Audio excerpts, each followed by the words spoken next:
Yeah, no, we stick to the process. We reviewed it like we do every single week. The last 2 days have been excellent, from the start of training to the end of training, which is the reaction that we're looking for from the group. Certainly, you look at the result. That is not us, but we do have to learn from it. We have to look at where we needed to improve, and push forward. First 2 weeks of the season, we had to travel out west. We had good performances, good results, so we're confident that we're going to have a response, which is the most important thing from a result like that. Oscar said that in that last match, it was like a lack of energy there.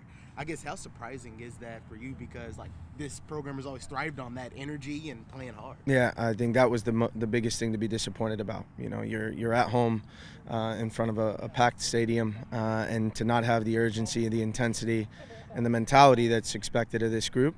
I think that's the most disappointing piece of it. The positive is that is something that we can control.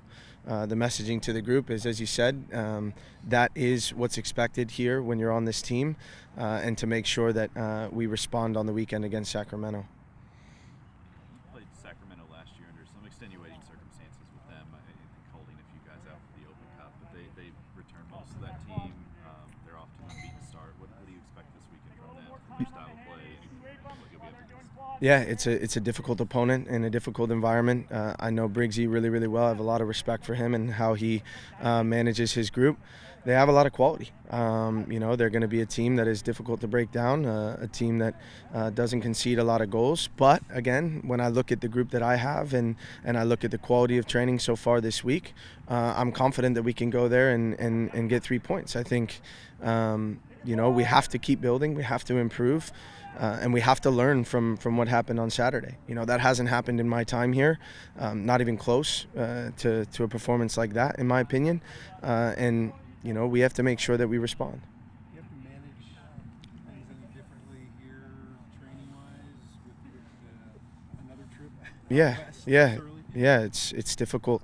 Tomorrow we're not really going to train, right? We leave at 8 in the morning and we arrive there at 4 p.m. their time. 2 p.m. their time, and we're supposed to train around 4. So you have to push them a little bit harder today and yesterday, and then you have to taper back tomorrow, obviously with the travel, to make sure you prevent any injuries or anything like that. It's difficult, but as I've said before, it's not an excuse. We had to travel over there the first 2 weeks of the season, and we came out of it with the results that we were expecting. Back from injury last weekend. You'll have Brian Ownby, you'll have Josh Winder. Where are you availability-wise, and how much do you feel like it can help you the way you manage the training? Yeah, I want to be pretty specific about the reason that it helps us. It helps us because everybody has to push one another in training, right? You have competition at every single spot, and I think when a lot of guys go down, that becomes a little bit more difficult. But the ability to bring guys back, get guys back to health. Jorge will be back. Ray's looking like he's probably going to be back. Wilson's going to be back. Josh is going to be back. Brian's going to be back. These are all guys that are going to help push us. And so, we have decisions to make on the weekend.